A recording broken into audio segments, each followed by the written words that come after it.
team, you would think that even with a much-changed side, they might just have too much for Swindon. Yeah, they've been playing a slightly different formation. Looks like there'll be a 4-3-3 today. Gary Caldwell leading the side. Very influential skipper. Good opportunities for Musto at left back. McManaman, who's just come back from Blackpool as well, playing on the left side of the three up front. And Maloney getting a chance on the right side. Ones to look out for.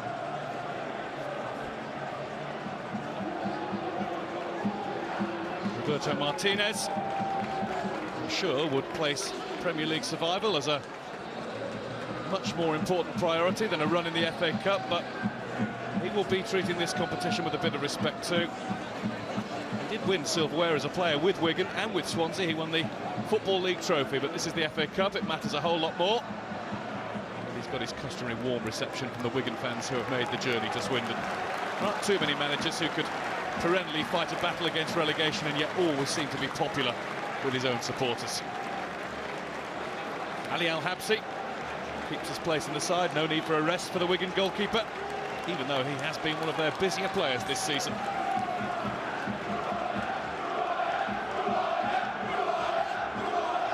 Swindon Town's players get themselves in a huddle. They like to play football. Wigan scouts have done their homework. Roberto Martinez himself has said he's an admirer of the Swindon style. You don't usually see sides from League Two playing the way they do. So it should be an entertaining game because, Matt, Wigan aren't exactly renowned for shutting up shop. They like to keep it open and play it around too. Roberto has very strict principles which he always adheres to. Whichever way his team play, they will try and pass and keep this ball. Swindon trying to adopt that. Sometimes it's difficult playing at that sort of level. To do it, you have to be really good to impose yourself on teams. We are expecting a really entertaining game here today. So Swindon Town in the red get the action underway, looking to cause an upset and looking to continue a remarkable run of home form. They're unbeaten at the county ground since the end of August when they lost to Southampton in the Carling Cup.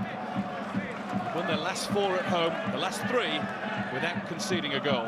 And they've already done it in the FA Cup this season against high division opposition. 2 wins against clubs from League One. They won 4-1 against Huddersfield, which was an upset in itself, before winning by 1-0 at Colchester. And Alan Connell has already caused a problem down the right-hand side. Flicked away and put out of play. It will be a Swindon throw that's taken by Callum Kennedy. And it's behind for a corner, and Swindon have started on the offensive and really up for the fight. Exactly as predicted. They have to come out at Wigan. You have to test your opposition. If they might have a little bit of mental fragility because of league positions, you have to find out early on. You have to try and get into the game. Corner played short and then swung over by Kennedy, but Al-Habsi can leave it. They do have a towering presence to Swindon at set pieces in Aidan Flint, 6'5" at least, centre back. And Kennedy is a homegrown product.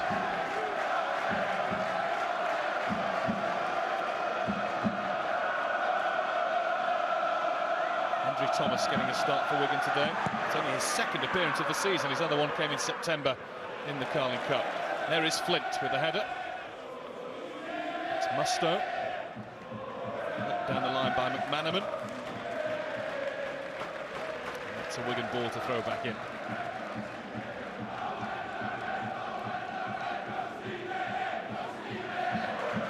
Gary Caldwell is back in the side to skipper the Wigan team today, having missed the defeat against Sunderland through suspension.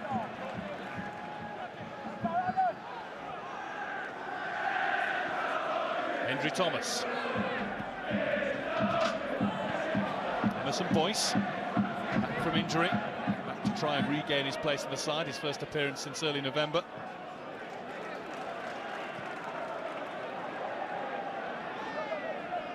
Jordan Musto is a 20-year-old, I beg your pardon. He made his debut and his only appearance for Wigan so far a year ago. 3rd round at Hull last January. Already Wigan just doing probably the right thing in this circumstance. We talk about how they want to pass the ball, give everybody an early feel of it. This isn't particularly about building the play. This is about taking the sting out of the tie in this first 10 minutes.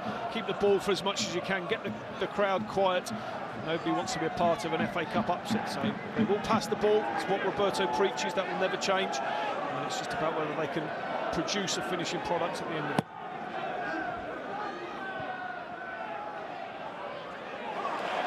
One for Swindon by Jonathan Smith. That's Ritchie, dispossessed by Di Santo. Thomas uses his body, but it wasn't enough to keep the ball. Connell got a stroke of luck, a rebound against Lopez. McCormack. We've been able to take it up again with Musto. MacArthur. Maloney.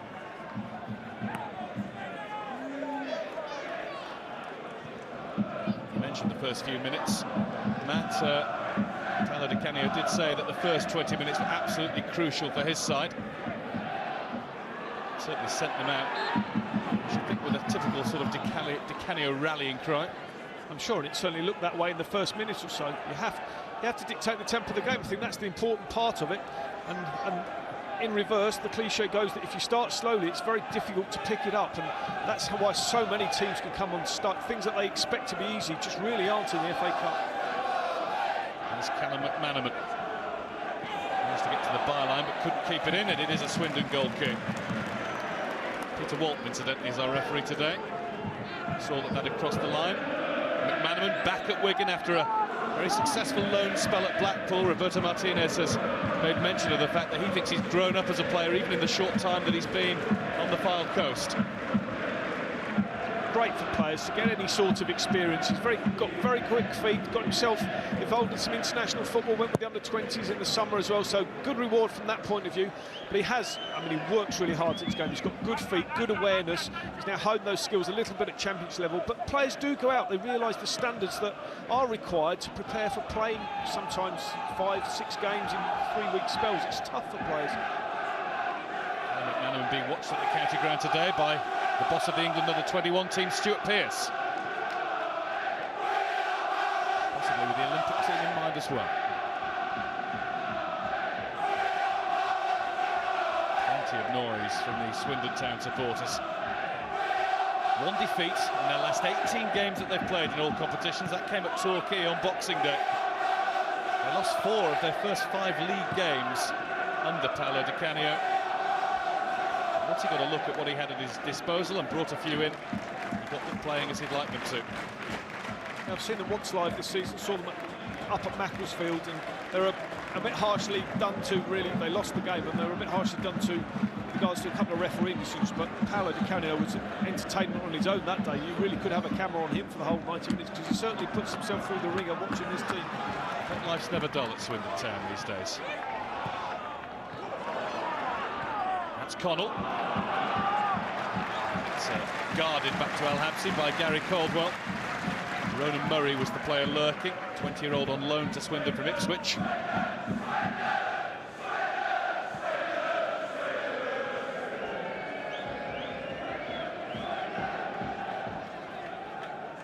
course, when you were a Wigan player, Matt, you were the side often looking to cause the upset. Well, actually, I remember escaping from one where I wasn't registered in time, actually, after I'd signed on loan the very first year I went up there, and Wigan lost at home to Coney Island. Or Canvey Island, sorry, I can't even remember the team. Canvey Island, not Coney Island. That would be an international tie, wouldn't it? Exactly, so yes, that was a good one to miss. But actually, when the draw is made and you come out away to Swindon, you do kind of feel that you've got nothing really to gain. You're expected to go there and win comfortably, and it does put pressure on you as a player. Ball is through to Fodringham, but the free kick has gone to Wigan. It's caused a few moans and groans to escape the mouths of home supporters. Matt Ritchie a little late. Nothing malicious in that at all. Just get a good view of actually the decent surface they're playing on as well here. We talk about levellers in games, and that's not been the case. Needed to be headed behind by Flint. Di Santo coming in behind him. Very often conditions can bring clubs closer together, but generally now, with the quality of pitches around the country, games get played on decent surfaces, and certainly that will help Wigan. You can imagine if it was a swirling wind here, Swindon obviously try and play, but Wigan will pass the ball relentlessly here today. No rest for Ben Watson today. He's to take the Wigan corner. Swung in to Fodringham. You heard the shout of keeper, and it was followed by a confident claim. Swindon fans took to him very quickly after his loan began from Crystal Palace. No surprise, he didn't concede a goal in his first 5 games for Swindon Town. Yes, at that point he should retire.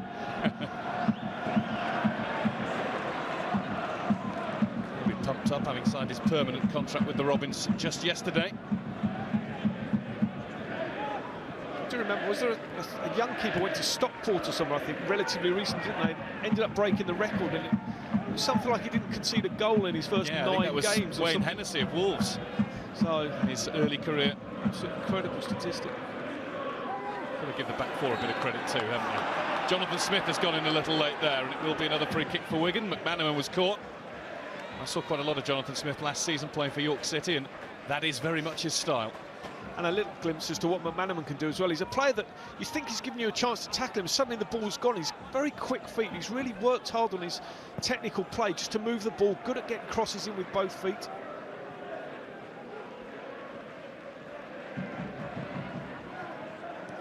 Maloney. Free kick will be Swindon's this time. Maloney lost control and then just had a little nick at the player who'd got the ball. His first appearance in the Wigan side since the 15th of October. Hasn't really got going since his move back south of the border from Celtic.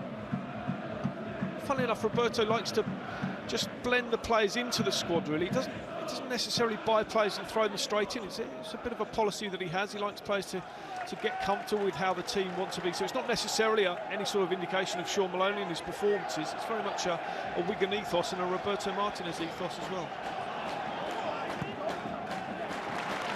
Two of the more dapper managers around on the touchline today. Roberto Martinez is always very, very smart. Di Canio has his own sort of suave style. Is this where I meant to mention your Christmas jumper?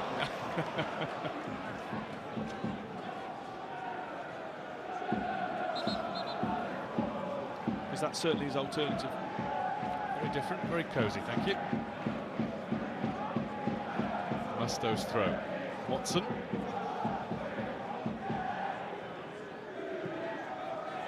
Oh, given away. Really cheap possession conceded, and what a chance this could be for Swindon. Wigan do have the numbers back now, and El Habsi has just about saved it, but can't prevent the corner. It could have been a whole lot worse.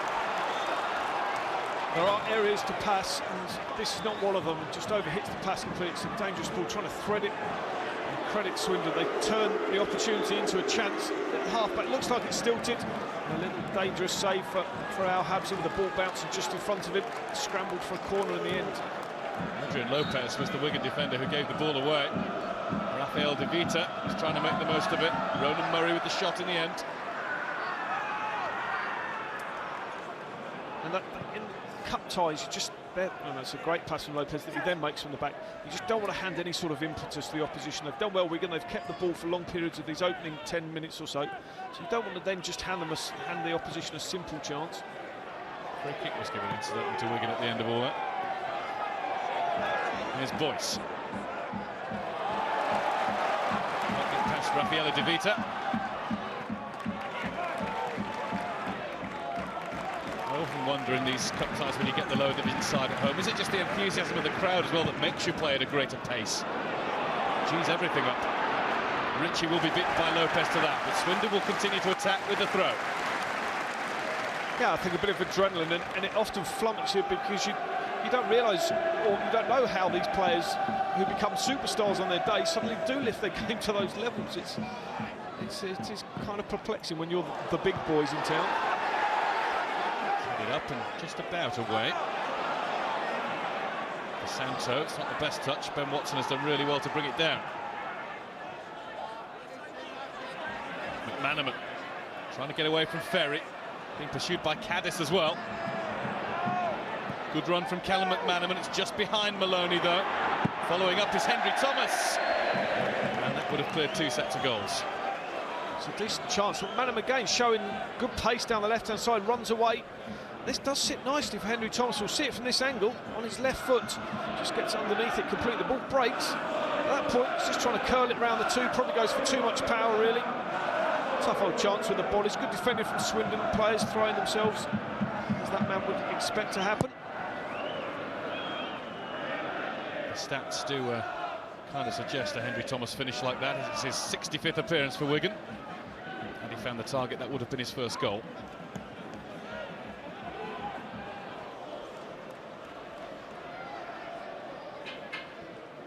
I know you don't go on numbers, Matt. No, well, I can't say it's shameful, because I'm sure I'm far, far worse. So, to me, that sounds quite encouraging and positive that you've still got plenty of time to go. I think you would probably say his strengths lie elsewhere. Absolutely. I do sometimes think that the stats do just kind of muddy the waters a little bit. He's unlikely to have had 45 near misses, though, in those 65 appearances. DeSanto putting in the hard yards. He was trying to close down Alan McCormack, but couldn't. McCormack has seen the ball out. He's got to watch his step. He's one more yellow card away from a 2-match ban. He's collected 9 domestic bookings this season. Those are stats you can't argue with for a centre-half. They do mean something. Played a lot of games in midfield too, where we're more used to seeing him play.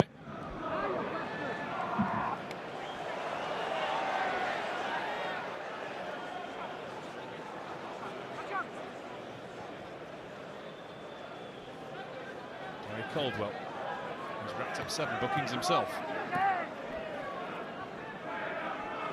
Yeah, playing this game after having been suspended for getting sent off for a handball in the Sunderland game. So good to see the skipper back, and credit him. Could easily have had a weekend off and left the duties to somebody else, but he's not that sort of player. Big leader, big figure in the dressing room for Wigan. And a player who has enjoyed cup success. He was a substitute for Celtic when they won the Scottish Cup in 2007. Incredible when looking at the notes for this game. I was amazed that Paolo Di Canio has never won a main domestic cup competition. Swung over by Emerson Boyce, and it's behind. Paul Caddis didn't know a lot about it. It's off his shins and behind for the corner. And Wes Foderingham was barking out things that the skipper disagreed with. Well, it's Flint saying he should be coming for that. I really don't know how he can be at all. He can't come for that at all. You can't expect it. As a centre-half, you have to deal with it. That ball's got good pace on it. You can't expect your goalkeeper to come there at all. It's harsh words between keeper and captain, and they're continuing. Wigan captain is up.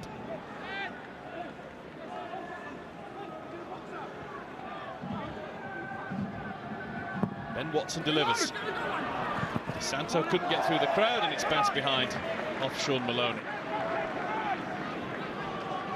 Wigan will be a bit disappointed because it's decent delivery. It's the pace of the ball that's what puts goalkeepers off. That's why they can't really come. See how quickly the ball's coming in. Has to just move his feet. Wigan would expect somebody to be coming round the back. Sean Maloney couldn't quite reach the ball. Just hear the difference in the crowd though from the start. We talk about how important it is to take that sting out of a crowd. A home crowd G'd up, waiting for things to happen. We're going to pass the ball okay, apart from the one chance that Lopez gave to Swindon. And it doesn't half make a difference to the crowd. They're desperate to get behind something. That was a very alternative throw-in. Alternative. Sorry, foul. Don't want to be prejudiced at all. Di Canio's fabled 20 minutes is almost up. 16 and a half played. Still Swindon 0, Wigan 0. Franco DeSanto battling for possession. And he's lost it to McCormack. And then played it straight against MacArthur. Was a little fortunate. Back with Foderingham.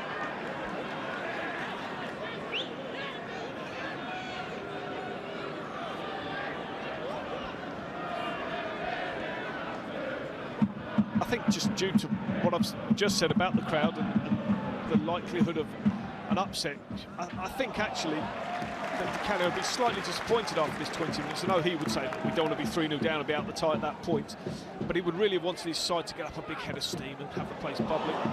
Maybe a chance here, right away across the face of goal. There's an apology towards Ali Al-Habsi, who was left rooted to the spot.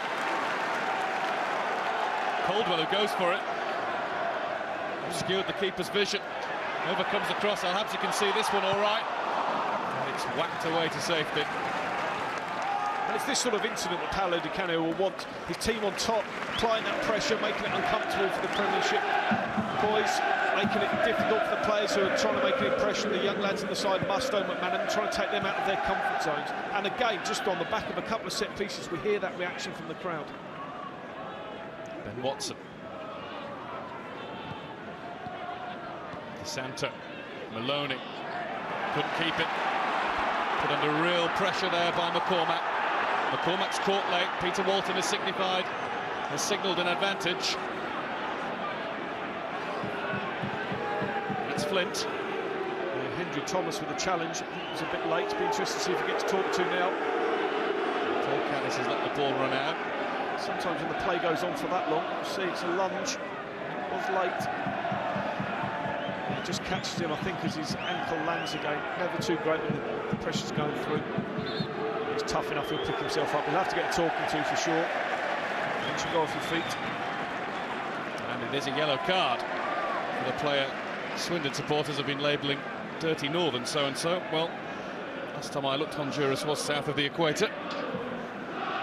It's be interesting to see how many could pick out Honduras on the map, but actually good refereeing.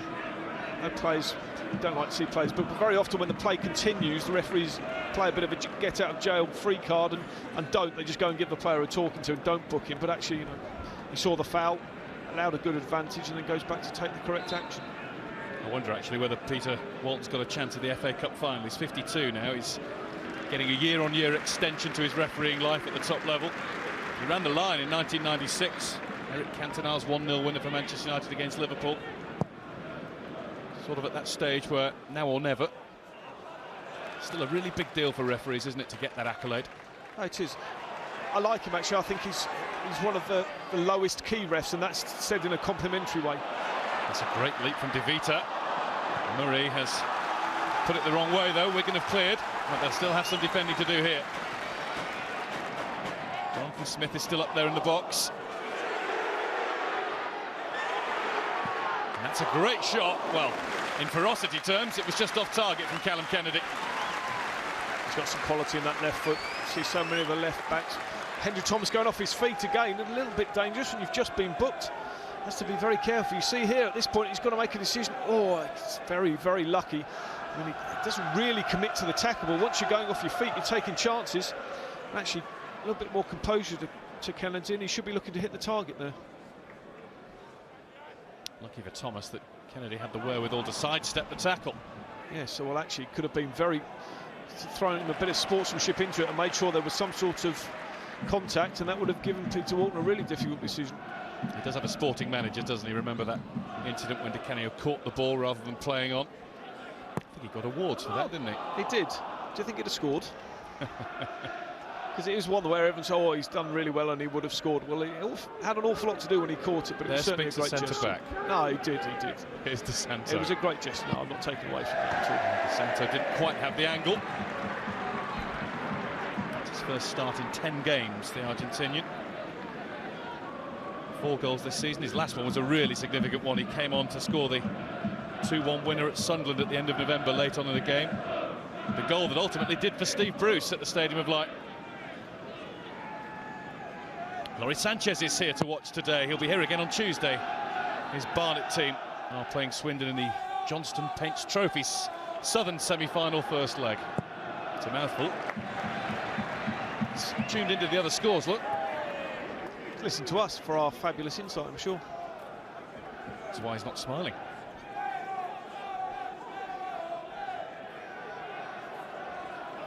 Wigan's throw.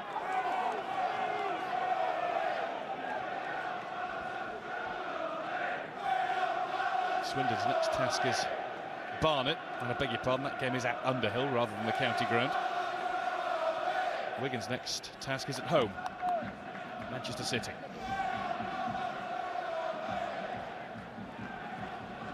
I think it'll be a very different team.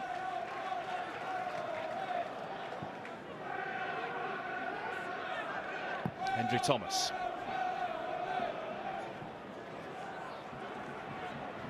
Musto's breaking into the box. Not needed yet by McManaman, wriggling out of 1 or 2 challenges. Here's Thomas. Boyce.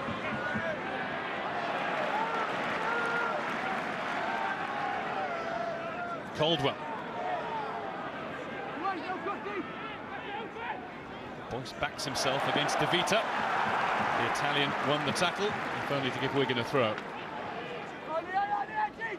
seen too much of him in an attacking sense yet. Certainly did well there, tracking back to the gritty part of the game, making another tackle. Boyce and Maloney combine well. Boyce has got the crossover. Needed Flint's header, McManaman was attacking it. Mustoe.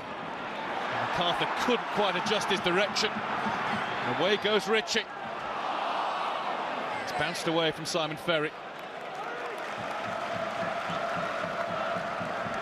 Well, they have some pace, though, Swindon, if they get this chance to counter-attack. We talked about how the onus has to be on them to come and attack as the home team, but there with Ritchie and Ferry breaking, it's just a bit of a sloppy pass, but they certainly have pace to trouble this Wigan back four. Caldwell. Managed to switch it all the way to Mustoe.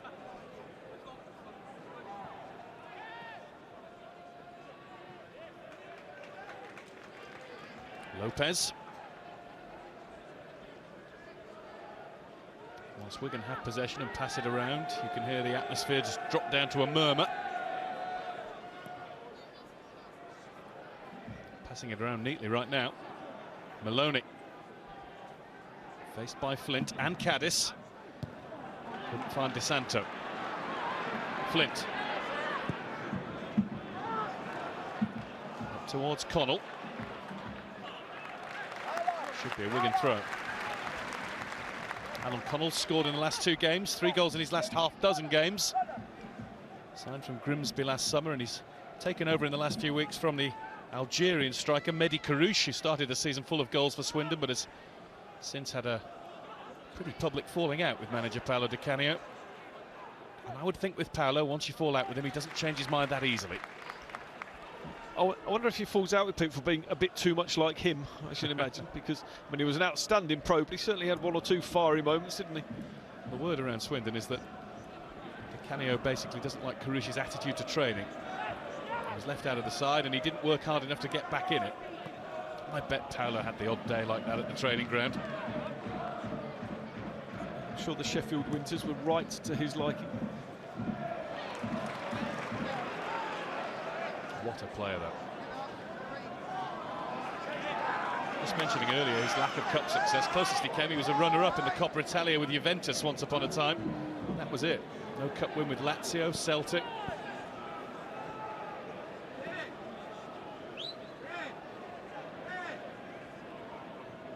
Should mention Sheffield Wednesday, West Ham and Charlton, shouldn't I? That's Thomas. That's further away than his last effort.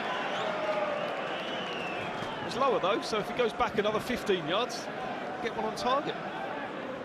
Just raises his hand in acknowledgement. It's very ambitious to say the least from there. Why hasn't he been getting a look in, Matt? His last Premier League appearance was almost a year ago now.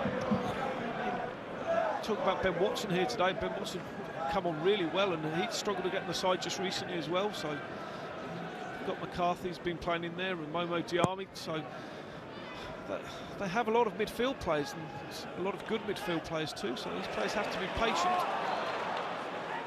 Here's Alan Connell for Swindon. Ben Watson is there.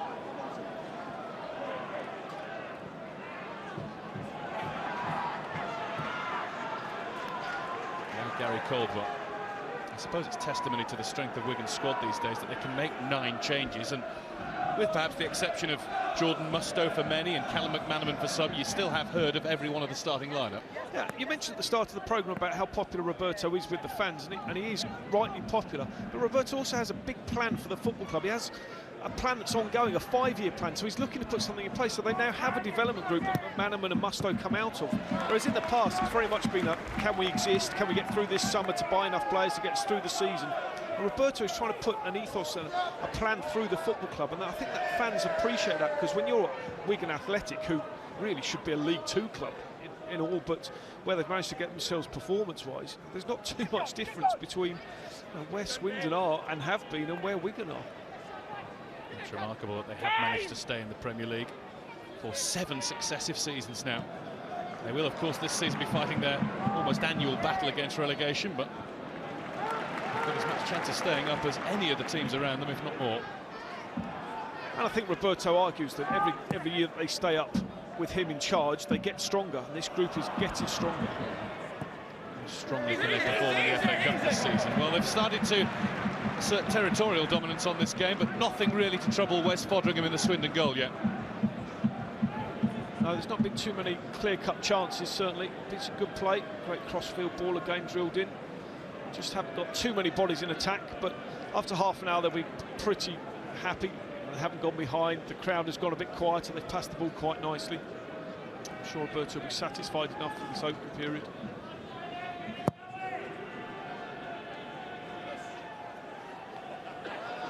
Helped on by Connell.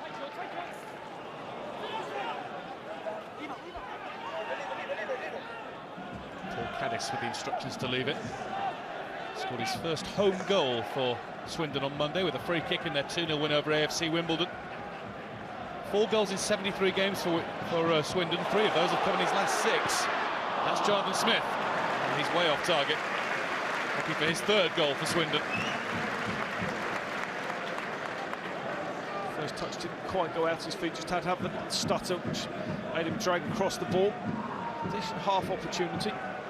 Box-to-box midfielder who this time last year was playing for York at Bolton Wanderers in the FA Cup 3rd round. Couldn't produce the shot then, they lost 2-0. It's one of Paolo Di Canio's first week signings. Not mean weak as in not a good player, but in his first couple of weeks in charge. Perhaps he gets it away, but that was laboured from Wigan and a little sloppy, and Caldwell is having words with the goalkeeper. Perhaps he's not the sort to have words back. Good character, just put himself under pressure, really. Should be a Wigan throw, I think, yeah. You do get the feeling a little bit that maybe if you just let Wigan have it in the right areas, they might just give you a little sniff at times if you press them occasionally. Teams that pass the ball, you have to be pin perfect at most times. A little bit careful the areas that you pass the ball in. Santos lost it. Nearly broke for Ferry. Has come to Jonathan Smith. That will go all the way through to Al Habsi.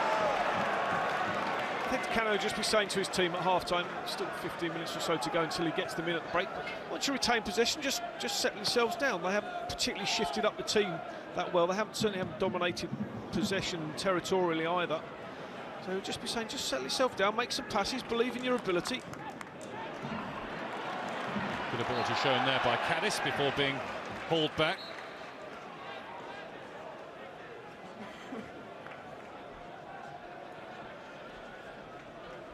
Caddis formerly of Celtic and Dundee United, where he had a loan spell.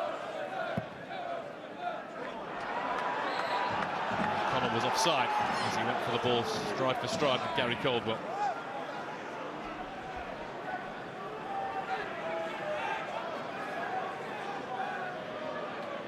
Then Turner with the decision. Very tight one. I think when they're the right side of the defender, that's the thing they're looking, that's the first player that the referee's assistant sees. It makes it that bit easier for him to give the decision. DeSanto. Watson. Caldwell to Thomas and out to Boyce. Boyce onto the return too. Running around Callum Kennedy. DeSanto not able to leap for it. It's Matt Ritchie who's got it up and out. First time we've seen Boyce in an attacking sense in that final third. Ball just didn't sit down for him. Just bobbled away. Maloney. Back with Lopez.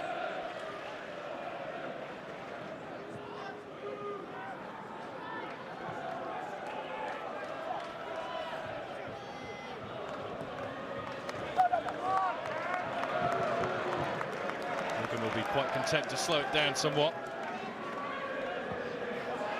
Not too slow at the back though. Nice little flick from Maloney to DeSanto. Couldn't quite keep it.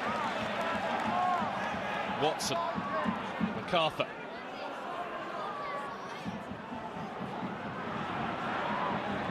DeSanto waiting in the middle. McManaman couldn't find him first time, but then goes down. And Aidan Flint is forced to look on and shake his head because Wigan Athletic have got the penalty. Callum McManaman won it for them. and he did win it. It's just quick feet. I mentioned that you think you've got a chance. See, they just attract the challenge. He's clever. It's the first touch, so Flint dives in once, gets his feet tangled. Now he has to make a tackle. A clear penalty. Good play, Callum McManaman. Poor play from Flint. He's going away from goal. He's got cover around him. You should imagine it with Ben Watson. It is Ben Watson. Take this. Ben Watson last Saturday came off the bench specifically to score a penalty in Wigan's 2-2 draw at Stoke. He has missed 2 this season, mind you. 50% success rate from the spot so far. Ben Watson for Wigan, and he's missed another. From the rebound, Wigan do score through Callum McManaman. Swindon Town 0, Wigan Athletic 1. Ben Watson's now missed 3 of 5 penalties he's taken this season, but 2 of them have resulted in goals anyway. And McManaman deserved that, because he's the player that has sparked Wigan into the lead. Yeah, he did well, and just shows a good attitude following up as well. You have to follow in there. You see he's first on the move. A bit static for the Swindon players, but again, good first touch, half a stumble, a bit of composure, and much relief. No more so than for Ben Watson. I mean, he did slip, in fairness to him. It doesn't help, it doesn't make it a better penalty, but he did slip. You'll just be thinking, if it's against him, will John Terry do something similar? A bit cruel as well for the Swindon players, but you have to react, you have to be there. Credit that man, done very, very well. I can't recall a player coming back from a loan and his recall being so eagerly awaited as Callum McManaman's in recent weeks. They've been talking about it for a month or so now. I think because of the impact that he made when he was out, so people saw that he was going to be a good player. And it is a difficult part of young players' development at Premier League level, because everybody knows the rewards that are there for Premier League survival. And it's a very, very brave manager that takes a chance on a player in a Premier League. Because if you put it the other way, if you put a player in and you find out that he isn't good enough and it's cost your team maybe 6 or 7 points, that can be the difference between that survival. So to blood these youngsters and take a chance on them is very, very difficult. He's not averse to making changes before half-time. Only 10 minutes until we reach that mark. Swindon 0, Wigan 1. Callum McManaman from the rebound after Ben Watson's penalty hit the post. Got to give some kudos too to Blackpool and Ian Holloway, because I think Liverpool have had the same with John Joe Shelby at Blackpool. He's come back and got a regular place on the Liverpool bench at least. Now Foderingham has put it straight out. It's not a fluke. These players don't end up at certain clubs just because they're the first ones to ring up. You have to give Wigan some credit. They do their homework. Now they know how Ian Holloway wants to play. He knows how he encourages players, how he manages players. So you want your player to go away. Yes, obviously you want them to help Blackpool out, but you want to have a positive experience for their own personal benefit as well, and that's exactly what's happened. And you can see it. McManaman has come back so full of confidence. He has been the liveliest attacking player for Wigan so far today. And he's got the goal that's put them in front. Just quietened the county ground somewhat. Paolo Di Canio will be most disappointed because Wigan haven't had to create the chance themselves. Okay, he's good play. It is good play from McManaman. He's done really well, but it's poor from Flint. He should know better. You have to make better decisions as a centre-back. Caddis with the cross. Connell was poised. It was an important flick header away. How about Kennedy's ball in? That's a good one too. Caldwell doing all the defending for Wigan. Caddis. He's bundled Musto out of his way. It's cleared by Thomas. But Swindon will come again. Here's De Vita. He's put in a good ball as well. And everything onto the head of Caldwell. And that's all well saved by Al-Habsi. It was going in. It's a really good riposte from Swindon Town. Matt Ritchie. Absolutely fine strike, sets it really nicely, and it goes through bodies. It's a fantastic save because he's at full stretch. Al-Habsi doesn't see it till really late. And ball chance. Referee had no view of that at all. McCormack is slower to react than Henry Thomas was. Another good fire back into the box. Needed another deflection though and didn't get one. Good reaction from Swindon. Good little sustained spell of pressure from them. And that's what I was mentioning earlier in the half, that Paolo Di Canio will be disappointed. They haven't bombarded balls into the box. Just a half shout. It does look, I mean, that has to be a decision the referee's assistant makes. Referee, as you say, is in a good position but has no view of that whatsoever. Certainly looked like an arm, I have to say, from the angle. Yeah, it was Ben Watson who made the block. Now Al Habsi, I think, is going to get a yellow card here for wasting time, taking too long over the goal kick. And it's being explained to him that we have to get on with it. Swindon fans have played a part in that. That's their job today, of course, as well. Yes, I wasn't really looking at him to see what he'd done. I didn't know whether he trotted across from the other side, which is an old trick. Seems, when you're 1-0 up, it seems a bit of a needless booking. 5 minutes to go to half-time. Just get on with the game. Habsi and Henry Thomas on yellow cards now. I should think Thomas will be the player who has to watch his step most carefully. Wigan have had a player sent off in both of their last 2 away games. Gary Caldwell at Stoke, Connor Salmon at Manchester United quite farcically. Gary with the handball on the line as well, so fortunate situation. And Swindon are staging a really good rally before the break. Connell, Caddis. It's the worst cross that we've seen from a Swindon player for a while. The last few have been belters. How about Jonathan Smith now? Ferry, Kennedy. It's another good one. Once again, Gary Caldwell, who stretches his arms out. He might as well ask for a little bit of help back there. Have to stop the crosses going in, because it just build pressure, and he's done really well. We've seen him make 4 fantastic headers, positions himself so well, reads the game so well. This is something Roberto Martinez will have watched, and it's another good one that needs defending. Watson this time. The fullbacks, Caddis and Kennedy in particular, put in some wonderful balls. There's another good one, and Al Habsi doesn't get to that one. Swindon Town are level. It has been coming, and Alan Connell continues his rich form of goal scoring to make it Swindon 1, Wigan 1. You've got to say the warning signs have been there the last 5 minutes. That's just pressure building, just relentless pressure, keep whipping the ball in with quality. And Paolo Di Canio would have been saying, you've got to get to a point as forwards, if this great services come in, at some point you have to get on the end of it. And it just helps the ball on its flight. Al Habsi can't read it, checks back, no hint of offside, just the smallest flick. It's actually the player going in as well that puts Al Habsi off. Makes it difficult. I think it's Smith that gets across his eye line. Yeah, and he's just too late with his dive. Once again, it's about the quality of the cross. That's 5 or 6 really good balls in from out wide that we've seen. And this is the first one that's counted for Swindon Town. 3 is the signal from Alan Connell, that's right. He's scored 3 goals in his last 3 games.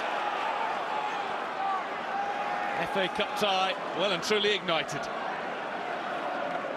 It is, and it's a good reaction, because Wigan have done very, very well up to taking the lead, quieting the game down, maintaining possession of the ball for long periods. And Paolo Di Canio, shame we haven't seen an action shot, because I'm sure the reaction from him was worth seeing. But he'll be delighted, because the longer it goes on, the more that Wigan then settle into it, and his team then have to chase. But I mean, he'll be delighted. Wigan now will be looking to get in at 1-1 into the comfort of the half-time changing rooms. The Swindon, as you hear behind us, bang up for it. The manager might just have calmed himself down a little bit. He was charged with improper conduct yesterday for his celebration after the late winner at Northampton last weekend. They won 2-1 with 10 men. It was a late winner from Alan McCormack, and Di Canio ran right the way behind the goal to join in with his players. Frowned upon. Don't know why. It was absolutely magnificent. Chance for Wigan to retake the lead with DeSanto. Wide is Boyce. He didn't see him. Deflected in, and it is into the net. The flag's gone up though. Sean Maloney's effort won't count. Took a while. I think the flag went up quite quickly. Just follows in for the first shot. Like he had been well offside. He's off. He's offside. It's good though, because the officials can be looking at the ball a little bit and then be taken by surprise as it breaks to a player, and then you have to guess. But it's a very firm and quick decision from the referee's assistant. Credit to Simon Barrow for that one. And absolutely sure. That's a late tackle. No advantage for Swindon, so a free kick. That's all. Chance taken by James MacArthur.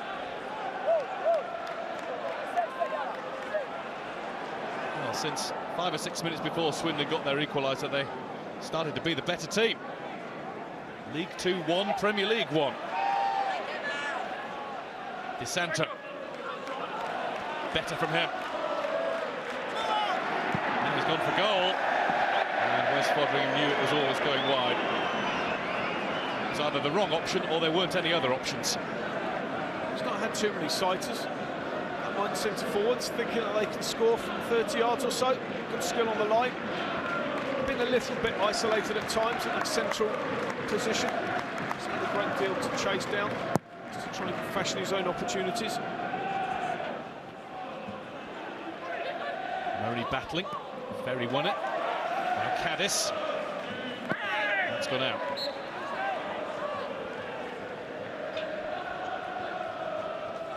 I think honours even at half-time is probably a fair reflection of the game so far. Swindon started pretty quickly. Wigan were clever enough to quieten the crowd down, take control of the game, playing their natural passing game. A great reaction to their goal. Manaman created it, did really well. Great reaction from Swindon. This has gone. Swindon's ball. Paolo Di Canio will be quite content, I would think. More than content with the way his side have come back into it. He hasn't taken a seat all game, by the way. I don't suppose he will at any point. Roberto Martinez isn't the sitting sort either.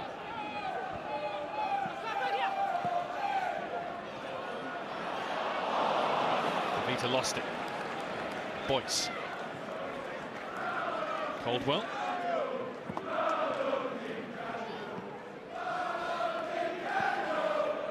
It's Thomas.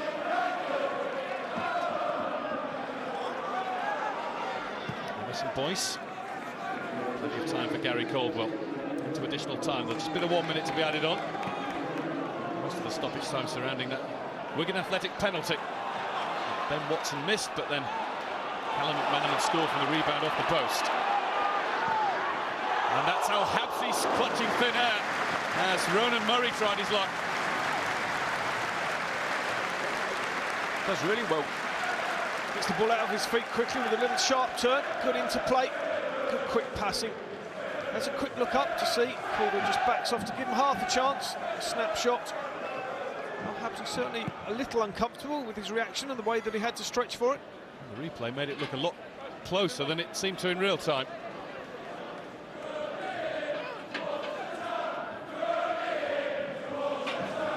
I think Swindon might just be shading this in terms of number of chances created. McManaman. Swung it over, but there's nobody there. It's easy for Fodringham. Half-time at the county ground. Well, it's a slow burner. Took a while to get going this tie, but once Wigan took the lead, it really got going. It was Callum McManaman tucking away the rebound after Ben Watson's penalty hit a post. But then Swindon suddenly got themselves into life. Any number of crosses stoutly defended by Gary Caldwell before one finally came in to be flicked into the net by Alan Connell.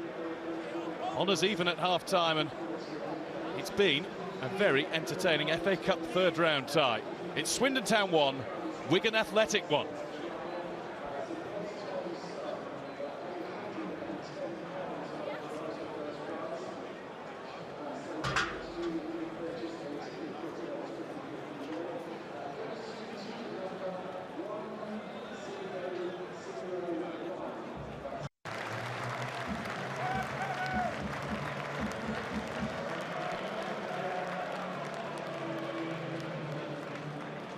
Welcome back to our coverage of the FA Cup third round with Budweiser as Swindon Town take on Wigan Athletic, and an unmistakable face of the Swindon Town manager, Paolo Di Canio, who's going to make a change for the start of the second half. It's going to be a straight change, striker for striker. Paul Benson, 32 years old, only just signed on New Year's Day from Charlton Athletic. Well, he's going to come on to take the place of 20-year-old Ronan Murray. Same substitution that Di Canio made for the league game against AFC Wimbledon on Monday. Well, Won that one by 2-0. We'll be hoping that Benson's experience can prove key for his Robin side in the second half here. Scored 11 goals for Charlton last season, but never really cut it at the Valley. His best years came at Dagenham and Redbridge, where he scored 82 goals over 5 seasons. He's getting some very detailed instructions from Di Canio. Let's just talk about the Swindon manager for a moment, Matt, because it's a bold move by a man of his playing credentials, his career, to have played at the top level all his career, to manage a team that's in the 4th tier of English football. You often hear about players who've been so good, but then they can't manage players who aren't as good as them. I think it's fantastic. Great credit to him. I think you're right to say that. I think it shows a very professional attitude. But also know from talking to various managers that the lessons you learn at that level, where you have to do more than just the manager's job. You know, he will have found himself doing some things that are well outside of his comfort zone, but he will certainly have learnt about day-to-day running of every single aspect of a football club. Whereas you get thrown in, you look at someone like Gareth Southgate, who's a fantastic professional, played forever at the top level, gets thrown into that big job at Middlesbrough. You have no level of experience whatsoever. Now, he did the job very well for a number of years, but you have no experience of the real nitty-gritty. If he works his way up from here, and I always think the best model is Martin O'Neill, he starts non-league, manages at every level, and ends up as a fantastically successful manager, having seen pretty much everything he will ever experience along the way. What was that? Shepshed to Grantham to Wickham. Look at him now and the job that he's done at every club that he's been in charge of. And who's going to be the winning manager at the end of this? The Italian Di Canio or the Spaniard Martinez? It's pretty much absolutely right, the scoreline, as we start the second half. Swindon Town 1, Wigan Athletic 1. And Wigan will be switching their minds back after this to a Premier League survival battle. The last thing they'll want is a replay against the League 2 side at the DW Stadium.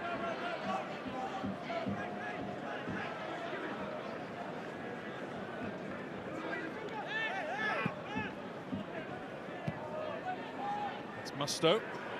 Wasn't able to find McManaman in the middle. Holdwell to Boyce and returned. And arguably the best spell of the season, Wigan, just before Christmas. 2-1 win at West Brom before home draws against Chelsea and Liverpool. Started to unravel for them again at Manchester United on Boxing Day, where they took their annual thumping. I've overseen a few of those, I can tell you. Nothing puts you off your Christmas dinner worse than a trip to Old Trafford the next day. Thank you very much, Fixtures Computer, for that one.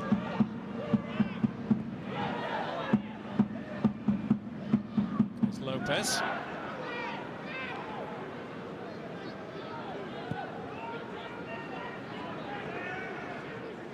James MacArthur, close to him left side, but ignored by Adrian Lopez.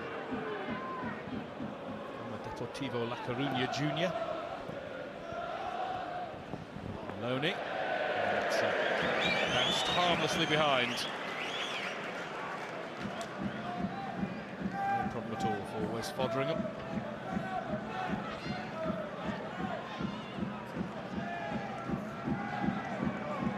He turns 21 next Saturday, the Swindon goalkeeper. Started out at Fulham but didn't get a look in there.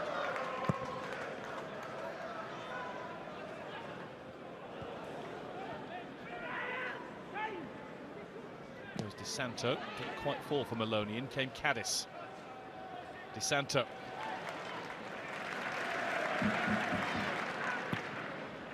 Caddis looks for Benson, who gives Swindon something a little bit different now up there.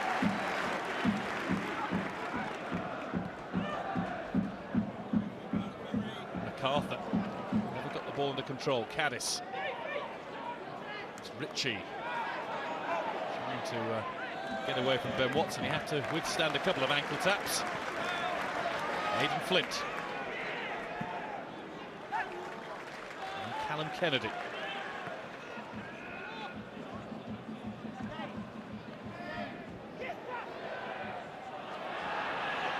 Stopped by Watson.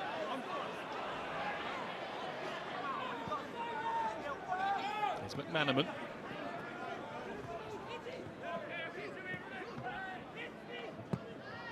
Stow to Thomas.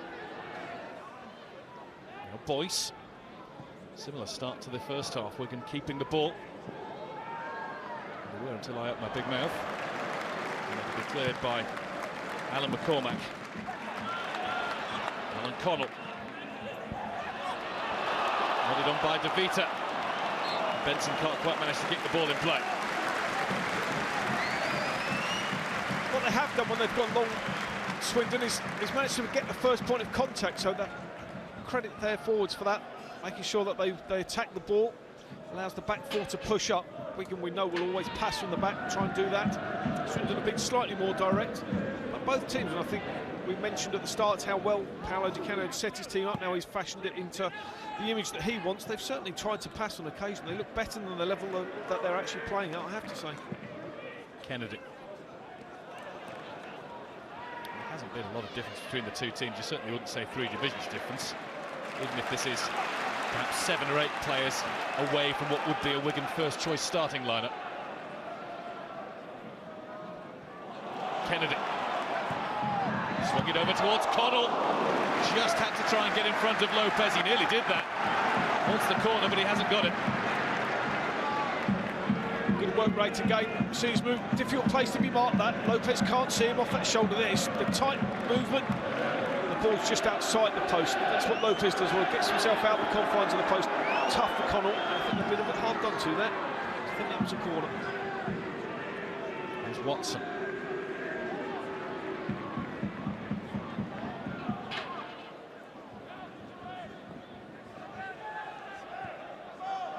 Musto. Easily cut out by McCormack.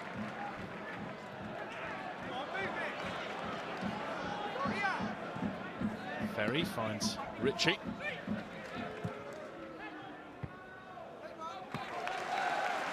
Swindon's throwing. Swindon Town have not got past the 3rd round of the FA Cup since 1996. Got all the way through to the 5th round, the last 16 back then. Overall, they do have a better record in this great competition than Wigan, though. But you have to go back a long way. They reached the semi-finals in 1910 and 1912. Wigan, well, their best quarter-finals 1987 when they lost to Leeds.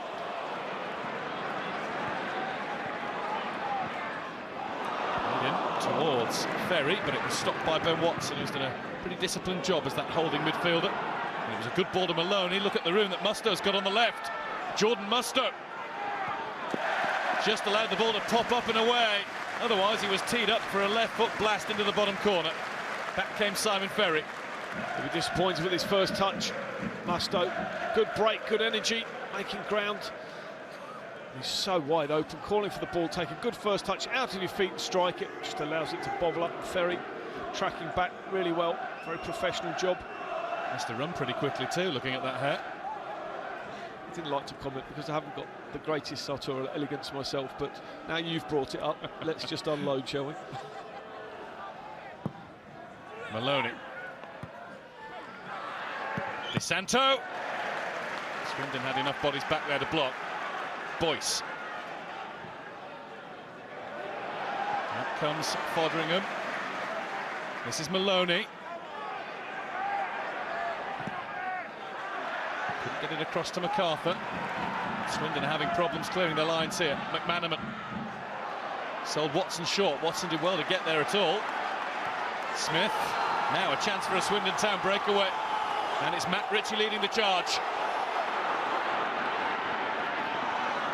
Progress is held up. Have to settle for a throw-in. McManaman tracking back. Pace and Ritchie, mentioned it briefly in the first half, did well, made good ground. Musto did well, got himself across and outside the area. Doesn't want to be making tackles in the area. Obviously, we know that can lead to the penalties. Did well, committed himself to making the tackle just outside the box and got a really valuable toe in. Caddis.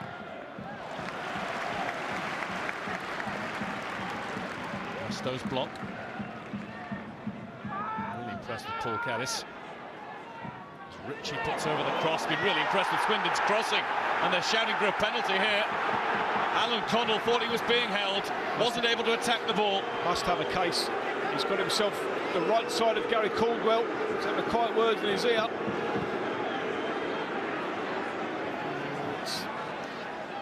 Well, there's definite contact. The arms go up because he knows he's struggling a bit. Gary looks a bit soft as he goes over at the end, but there's definitely a clawing at him. You can see why he's asking the question.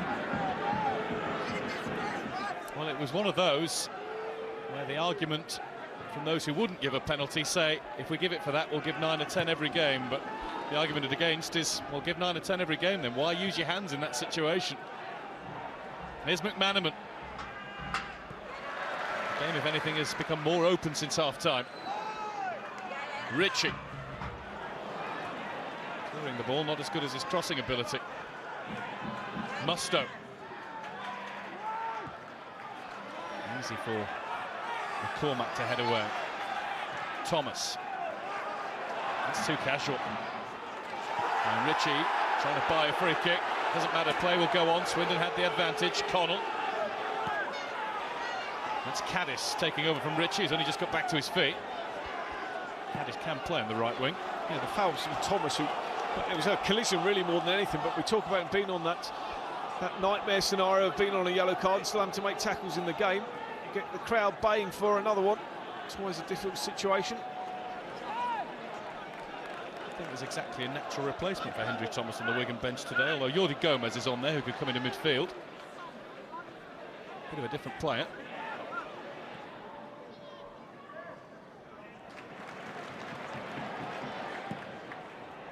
Won't reach Connell. Caldwell was cool enough to find Watson. McManaman.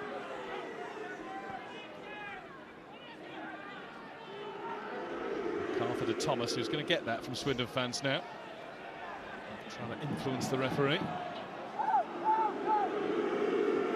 They did block their golden boy Matt Ritchie, of course, too. Over DeSanto. Here's Caddis.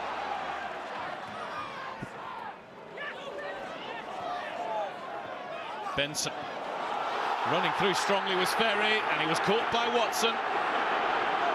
Free kick for Swindon Town. Simon Ferry is starting to show a lot more energy and have a lot more influence in midfield now. Didn't see a lot of him in the first half. They're just very willing to run beyond. They're really happy to support. This is all about pace, takes a good touch. And Watson just caught lunging the wrong side again. Has to go into the book, would have known as soon as he makes the tackle that he's struggling. But again, it's all about that pace, that counter-attacking pace from Swindon, the will to run forward as the ball changes hands. Simon Ferry's 100th appearance for Swindon Town. He's getting better with every minute of it. Now a Wigan change. It's going to be Jordi Gomez coming on, and I think you can tell by the reaction. It's Hendry Thomas going off. Just sensible, really. I mean, he's a player that has to make tackles. He's a player that plays a defensive role in the middle of that midfield. I'm sure there might be a bit of a reshuffle at this point. Ben Watson will probably go back to the centre, the central point of that midfield three. Jordi, he's just going across to have a quiet word with Callum McManaman, who maybe will switch to the right-hand side, or MacArthur is it that will maybe switch to the right-hand side. But yeah, I think that's just a protected one now. Hendry Thomas had a little collision before, and Wigan certainly can't afford to go down to 10 men.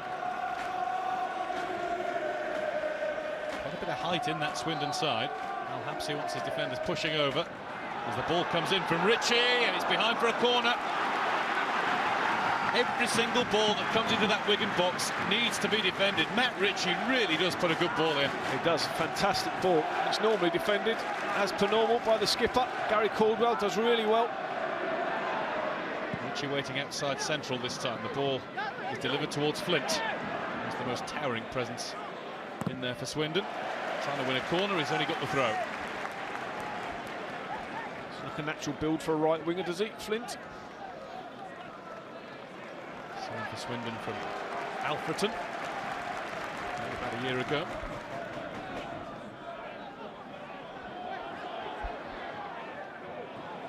Caddis spotted Ferry, and this is Connell, and the flag's up. It is, though, Swindon's right winger Matt Ritchie, who's looking like being the match winner if they're to have one.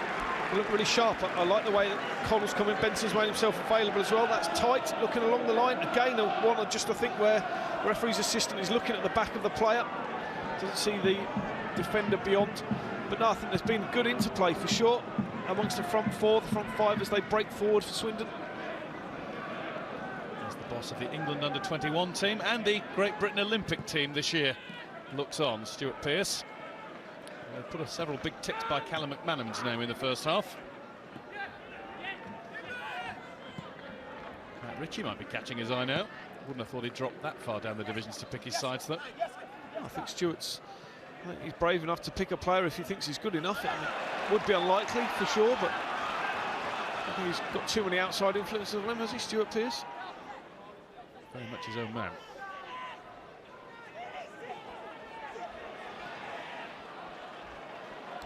Cormac, now Flint.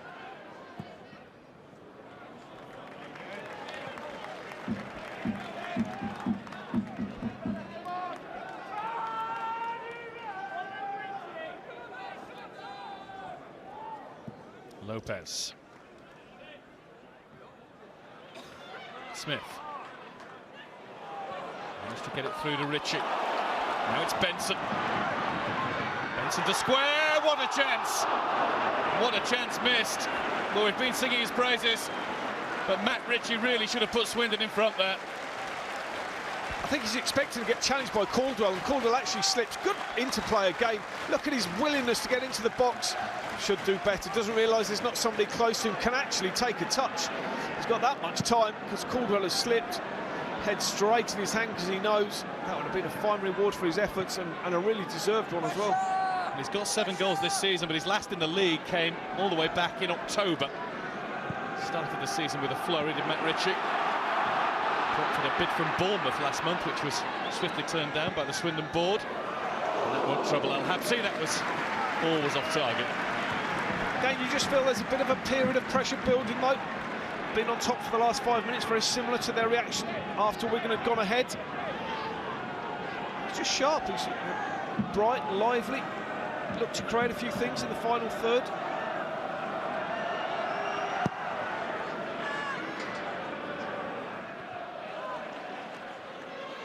Swindon, every time Wigan get the ball away, are coming back across the halfway line very, very quickly. And creating chances. It's Ritchie again. That's hugely deflected, but it looped nicely for Ali Al Habsi. He'll be waiting for that next chance to come his way as soon as possible. He's made his own luck, hasn't he? I mean, he's shown good energy levels. The chance that we've just seen him have, he's drifted in off the right-hand side, gone into the middle of the field, still had the willingness to go and make that extra run into the box, could quite easily claim himself what could be a big, big goal for Swindon. Here's Caddis. A real test for Mustoe on the left for Wigan. Mustoe turned by Caddis. Crosses headed away though, and Jordi Gomez can bring his cool head to the party now. Not so cool here as he has a bit of an altercation with Jonathan Smith. We'll watch that one. I think it's calmed down pretty quickly. Not the character to be having fisticuffs for sure. Jordi Gomez, talented boy, great left foot. Trying to take some free kicks before the game, curling them into the stanchion for fun. He certainly is a cool head.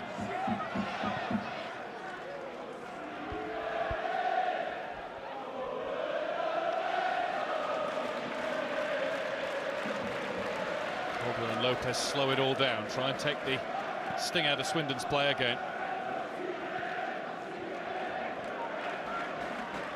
Lopez, his first appearance in September.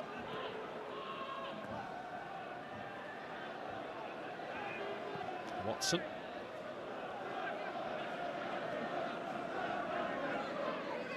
There's MacArthur. Mustoe. DeSanto uses Jordan Mustoe again. Pulled down by McManaman. Chance for McManaman. Deflected wide. Touch from goalkeeper Fodringham too. Wigan corner. Great play from McManaman. Fantastic first touch. He's been quiet in the half. Again, we see those quick feet. So elusive the way that he does it. Moves the ball very quickly. Fodringham really called into action for the first time in this half.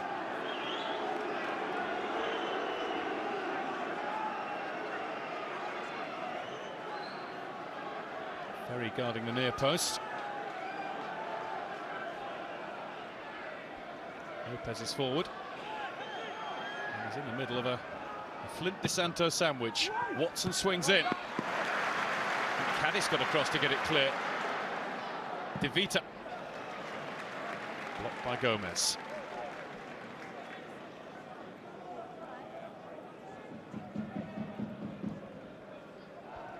Roberto Martinez will hope that his side have weathered the storm. Don't think Swindon have finished yet, though.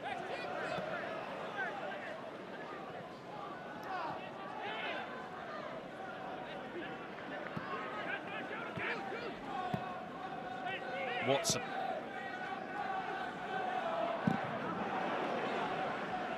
Across comes Caddis. With Fodringham.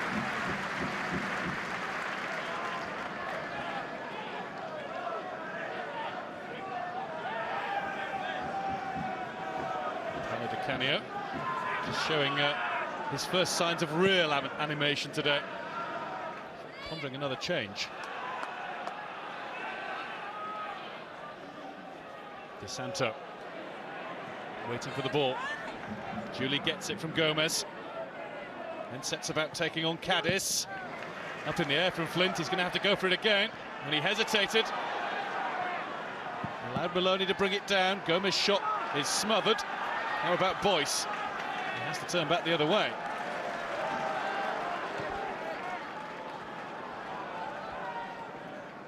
MacArthur.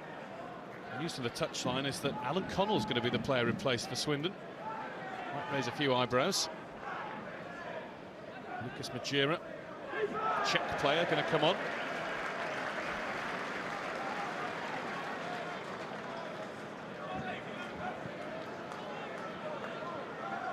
Again, a change made at the top end by Paolo Di Canio.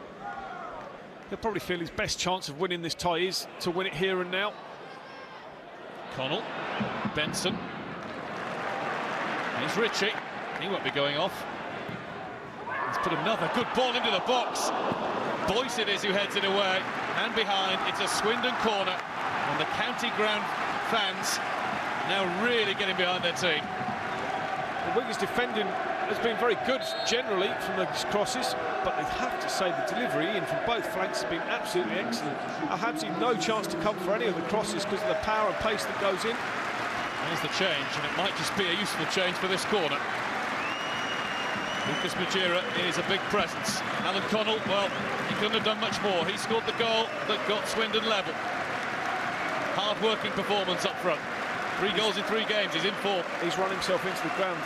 Definitely got his goals returned. Be disappointed to go off, but sacrificing himself for the team. Much better to run hard for 66 minutes, give everything that you've got, than try and drift through a game for 90 minutes and contribute very little. The powerful figure of Majera, who has won a handful of caps for the Czech Republic. He's an experienced player. Can't get near that one. It's Jordi Gomez who heads it up. Maloney tries to complete the clearing job. Ritchie back in. Flint was trying to make his presence felt. Still won't go away. Now it has. Well wide from Raffaele De Vita. Looking at his moment of FA Cup glory with this strike. Just a bit of decision making, but been pretty close this second half again. You have to say that Swindon have had a little bit more zip about them, a bit more verve in their performance, the way that they've poured forward. I think they've had a bit more pace to them. Just can't really fashion too many clear-cut chances for themselves. Maloney, bit of a mistake from McCormack. A gap nearly opened up for Maloney there. In the end, the ball ran away from him. Watson.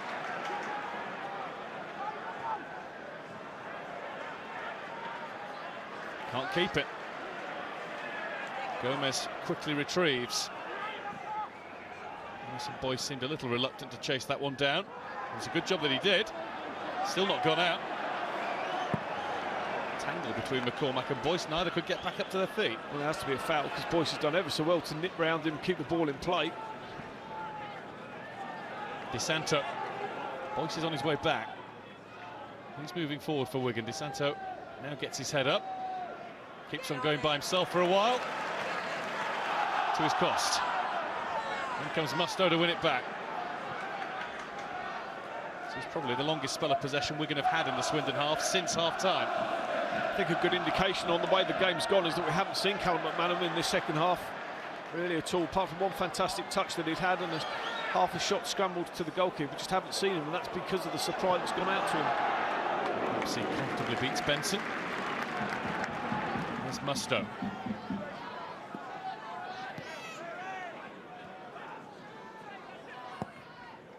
MacArthur to switch it.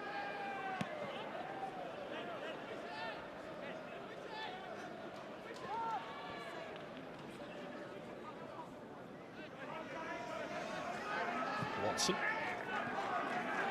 McManaman. Gomez darts one into Maloney. Flint with the sliding block. Great pass from Gomez. What a pass this is on his left foot.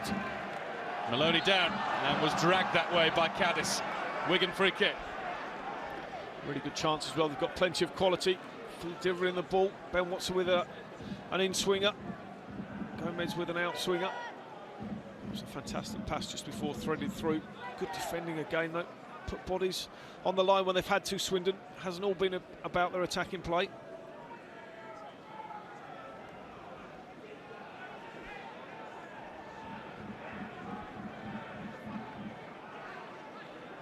Swindon have got everybody back to try and defend the free kick. Whipped in at pace, but it's over the top. It was just something to go for Ben Watson there. He wasn't far away. He's going for this. His delivery is good enough. I think he's just felt he could bend it in that corner. And you can see from Fotheringham's reaction, he was scrambling a bit there. That's a shot for sure. People might argue that that was a poorly executed cross, but that is a shot. And Ben Watson, that is definitely a shot. Good awareness from him. Just wonder in future games whether Roberto Martinez would repeat the trick of putting Ben Watson on just to take a penalty. That's going to be a free kick for Wigan, by the way. Majira was clumsy and late with his tackle. He's saying he's now missed 3 out of 5 this season, but he did that job, didn't he, at Stoke last week? He came on specifically for that late on. Tucked it away, first kick of the match. He did. He's got great composure, and they certainly practiced them. But I think it's tough to ask any player. You're not probably absolutely prepared, however much to go on. All players going on as substitute would like to feel their way into the game. Certainly a big pressure situation. He's a great character for doing that. Got good composure himself, pretty laid back, and has great quality in the way he delivers and strikes a ball. But it's still a big ask for any player. Here's Benson. And perhaps he catches it. Had to. Majira just behind him. Notable pick-up in the pace of the game now. Swindon have got a gamble. Just allow Wigan in for the winner that would prevent a replay.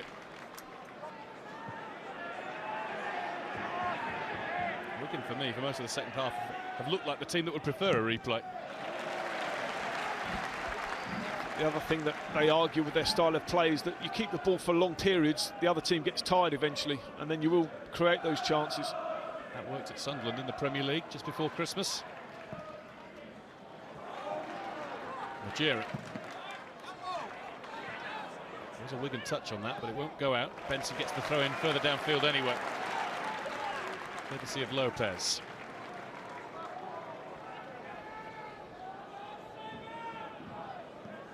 Majira.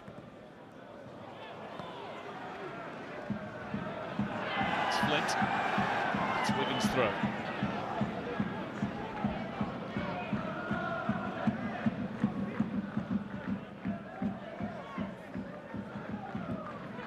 Missing Mohamed Diame for the next few weeks. He'll be playing with Senegal at the Africa Cup of Nations, and Equatorial Guinea and Gabon. Will he be a big miss, Matt?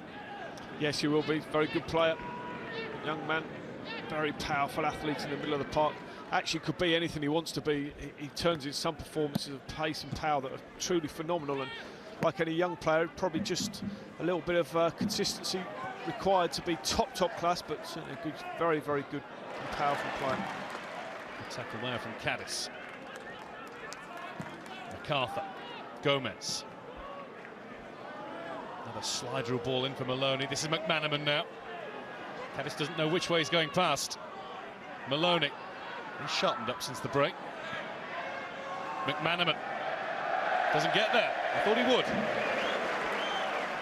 That's why he's so clever. It probably just lacks the yards of really explosive pace. That's why he's become so clever, because he's learnt that he has to use the ball well, he has to move the ball very quickly in the tight areas. And he'll be a bit frustrated, I think, this second half, because he had such a big impact in that first half. Full moon shines on Swindon.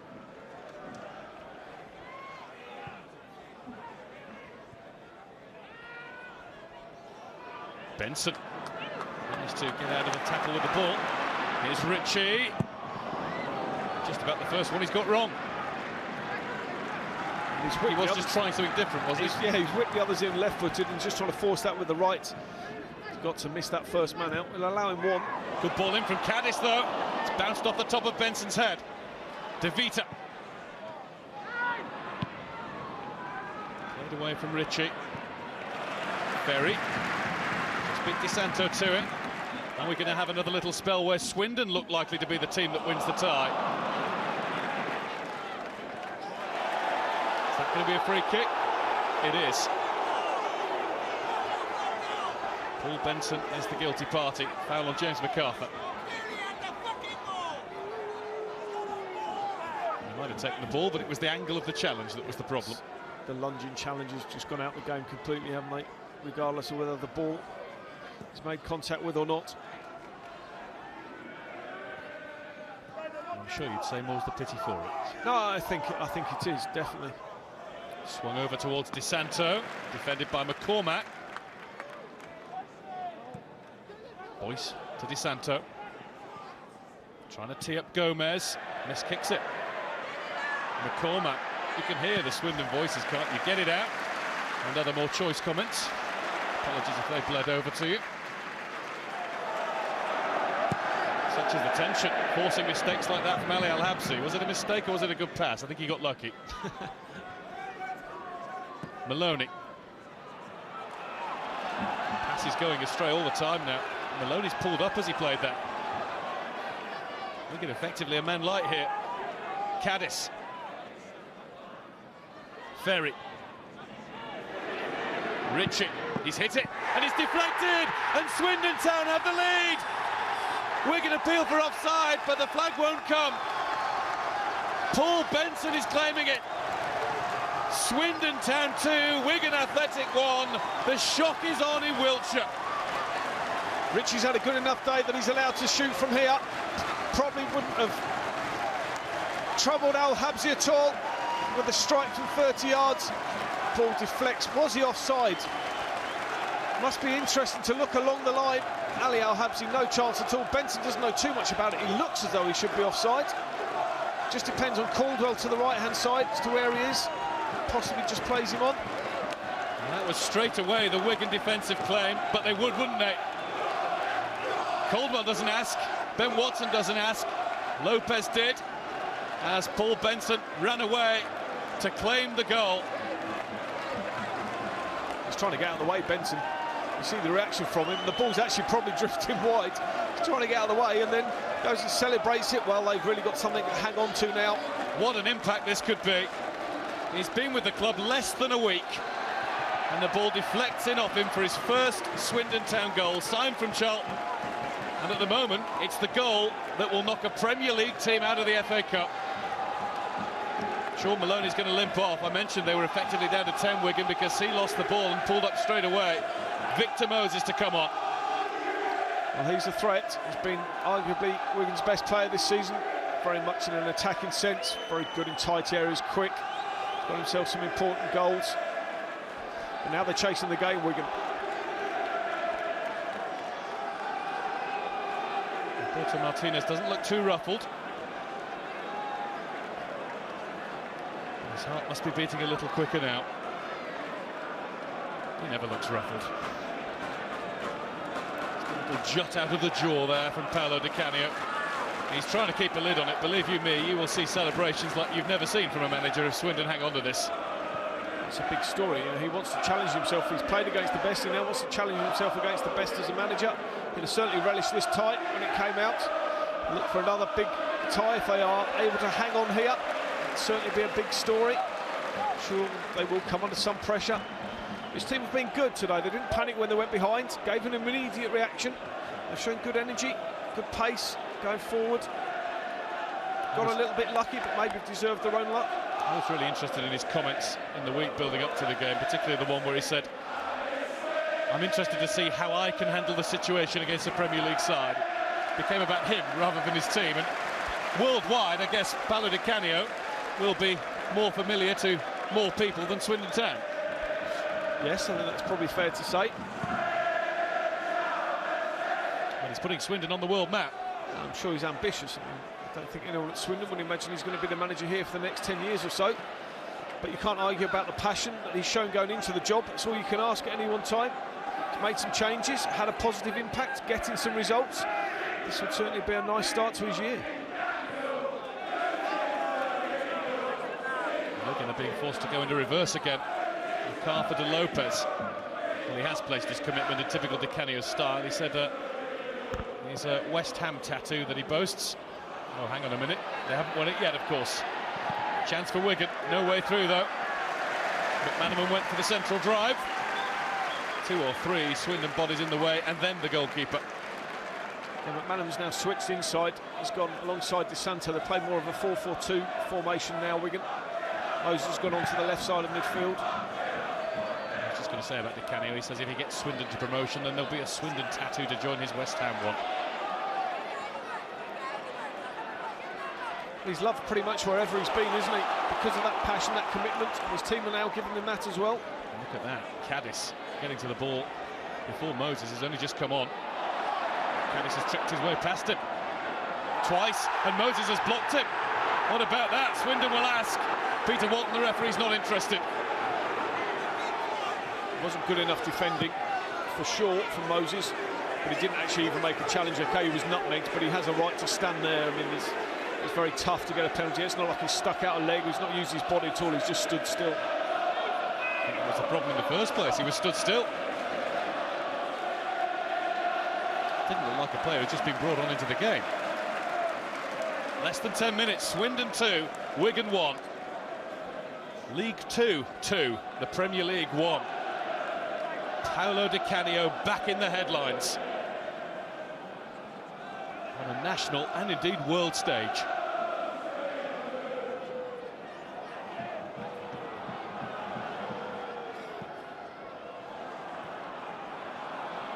Offside.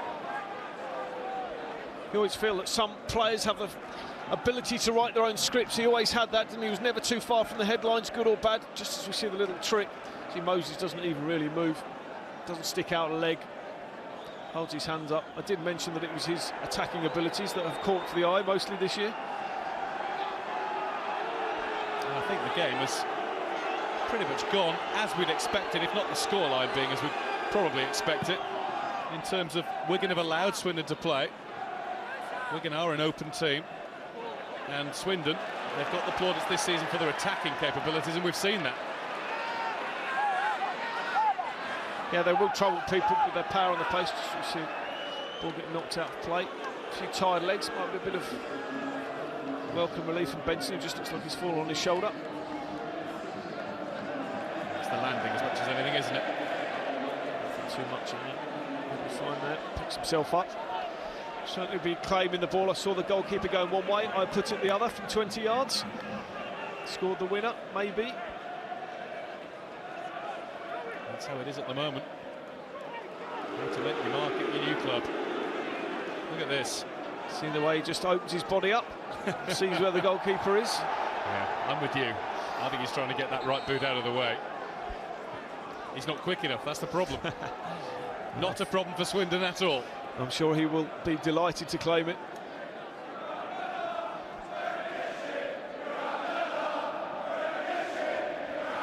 Predictable taunts being directed towards Wigan and their fans from the Swindon fans. Why not? This is their day. Making the absolute most of it.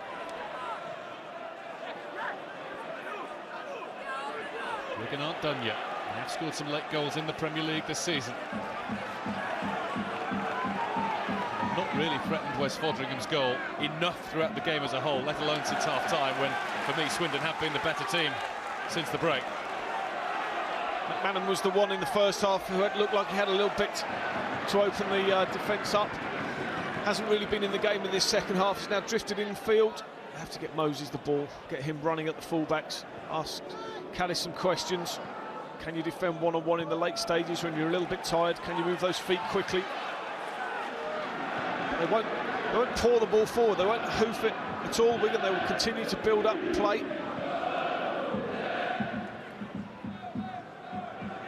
Watson.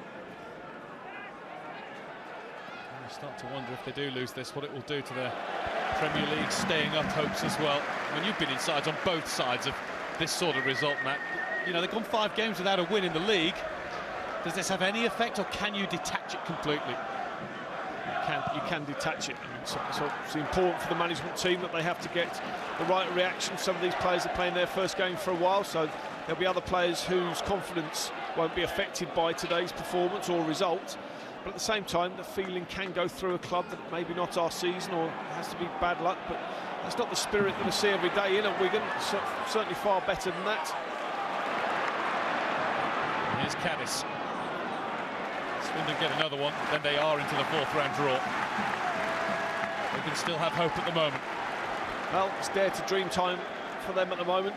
It's Jeremy Ray, the Swindon chairman, who's having a look at the watch slyly. That's Ferry. Oh. It's miles wide. Yes, I should imagine this next 6 or 7 minutes or so, depending on the amount of injury time, probably be 3 minutes at the moment, I would imagine. So probably 10 minutes. He is offside. He's offside, and that's how cruel the game is. And remember an incident where I said sometimes the officials can be caught looking at the ball. That's exactly one. You know, they're looking at the shot, they're not looking at where the players stood. It's poor, and that's talk about the pain of Premiership survival and different bits and pieces. Get the big decisions right. So important for officials. That's what you're there for. I had a feeling that he might have been. No blame attached to referee Peter Morton. He couldn't make that decision, but Simon Barrow with the flag should have done. And on such decisions do seasons and even jobs turn and hang. And that's the feeling you often get as a player, that officials don't necessarily understand how tight and how close those margins can be at times. It's a big decision, could be the one decision that makes the difference in this game. You never actually hear them come out and say, sorry, I got that one wrong, that was poor, should do better. There's another side of the coin, of course. Decisions like that can also spark almighty parties, like there's going to be in Swindon tonight, unless the scoreline changes. He won't want any part of that, Roberto Martinez. Caldwell clear. It's the most un-Wigan-like ball, but it might be what's needed now. McManaman nearly got it through to Di Santo, might be in any way. That's an important touch from McCormack. And that's a free kick.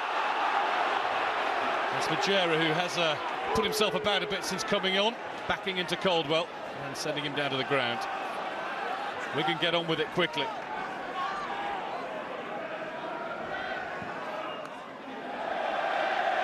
It's going to be a Swindon change imminently. It's a very Italian-type change, because now Paolo Di Canio is going to try and shut up shop. Raffaele Di Vita's going off, and it's another Italian to come on in his place. Defender Alessandro Cibocchi is ready for action. I think as well, the one thing that helps Di Canio to make that sort of change is he knows it's unlikely that we're going to start this big assault of putting big high balls in, because they haven't got a team that plays that way. They don't normally do it. It would be completely alien for them to do that. So it's now about packing the area with bodies. If they're going to try and play through you, you're going to have to produce something really special to get a goal against us. He's applauding the efforts of his countryman Raffaele Di Vita. All smiles and a ciao. Ciao Bella. Cibocchi, who was relegated from Serie B last season with Porto Somalia. I must confess I had never heard of until yesterday. Nice place, just outside Rome. It is, actually. Is it? Well, he's from just outside Rome, from Terni. I'm making a big assumption. Paolo Di Canio himself, a proud Roman, huge Lazio man. Now his heart is with Swindon Town. Swindon heart's very much with him. Goodness me, he'll be toasted this evening. Which I think he will be, even if Wigan do manage to find an equaliser. Is that two-footed? Well, it's been allowed to go on anyway. It was Musto going in. It's Swindon with the break. Benson's waiting in the centre. Ritchie's coming in. He's claiming a corner. He's claimed a lot of things he hasn't got. Might try and claim the goal, but he won't get that either. He won't, but he certainly deserves some plaudits because he's shown great energy levels, still going right to the end. A bit surprised the ball was put into the box. They had time to run it down, Swindon. And Moses has got it. The free kick's gone to Swindon. Santo jumping into Flint. And with every decision like that, Swindon are ever closer to reaching the fourth round for the first time since 1996.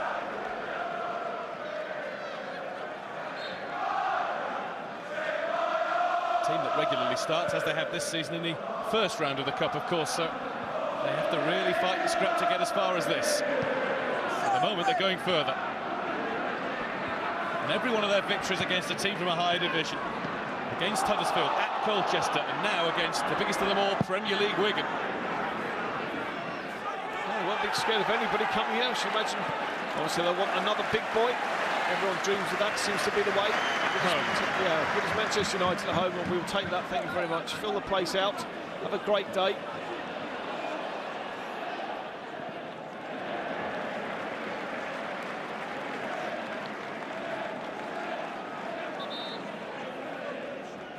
The board when it goes up will say 3 minutes, so Wigan can't really afford to take any time at all. Connor Salmon's going to come on. They need him to double his tally of goals for the club. He's only got the one so far. And he will allow them to go route one if they want to. Has a big physical presence, will chase things down. He'll keep the ball to do that though. Watson. Here's Moses. What have Wigan got left? Moses is fresher than most on the field. DeSanto. Musto. Steadied himself for the cross, but then didn't do the right thing with it.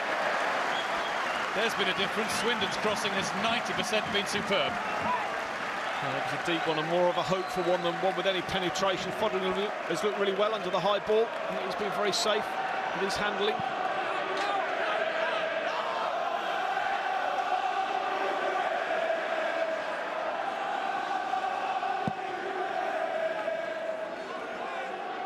Over 2 minutes to go. Lopez, Watson. Wigan resisting the temptation to go long early. Moses trying to get away from Ritchie. He's got Caddis to beat as well. He thought he was impeded as he tried to get through, and he waved his arm angrily at referee Walton. Musto. Caldwell does go long, and it's gone all the way behind for a Swindon goal kick, and Wes Foderingham will take as much time as he dare with it. Well, we saw El Habsi get booked for time wasting in the first half. You should imagine he'll be happy to run the gauntlet of that threat here. A little silent prayer for Di Canio to get himself through the next 90 seconds or so. The side have done well today. Disappointment for those Wigan fans, a long journey back for them. One or two start to make their way out. I'm sure a few of those looking along the line spotted the offside. Well, Wigan have reached the fourth round in the last two seasons. Doesn't look as though they're going to get there this time, though. And their attention for the rest of this season will be solely on trying to remain a Premier League team. It's going to be hard for them. Swindon Town march on three fronts. They're still all up for promotion to League One. They're going into the FA Cup fourth round. And they also have the first leg of their southern semi-final in the Johnston's Paints Trophy to come on Tuesday when they go to Barnet. Laurie Sanchez, their manager, has been here to watch today, and I should think will be thinking his team are right up against it. Well, yes, but he'll also be fairly pleased, I think, because after the Lord Mayor's show does exist for a reason. Not the easiest thing to do, pick yourself up to go and perform at Barnet on a Tuesday night. I'm sure Laurie Sanchez will turn the wind machine on. Hopefully a bit of rain blows in. We might be witnessing the biggest shock in the FA Cup third round this season. 3 divisions difference between the teams. 1 goal difference between them at the county ground this afternoon, and it's in Swindon Town's favour. the team from League Two. I think many thought that this would be the place where there could be an upset this afternoon. And that premonition is coming true unless Wigan can score and get the ball downfield remarkably quickly, a lot more quickly than this. They can't, it's all over. And Paolo Di Canio punches the air. And there's a little tear in the eye too. This will be right up there with any of his playing achievements. It's his first season as a manager. Look at that. He is teary-eyed. He has masterminded a real headline in Wiltshire this afternoon. Swindon Town, from behind, have turned it around to beat a team from 3 levels higher. A team from the millionaire heights of the Premier League.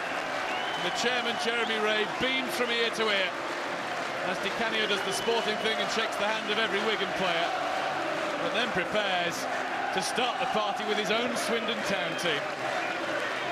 Matt Jackson's been alongside me all match. Matt, I know you have Wigan leadings, you played for them for long enough, and I think you can say that Swindon, for their efforts, particularly in the second half, have just about deserved this. Yeah, they showed good power, good pace.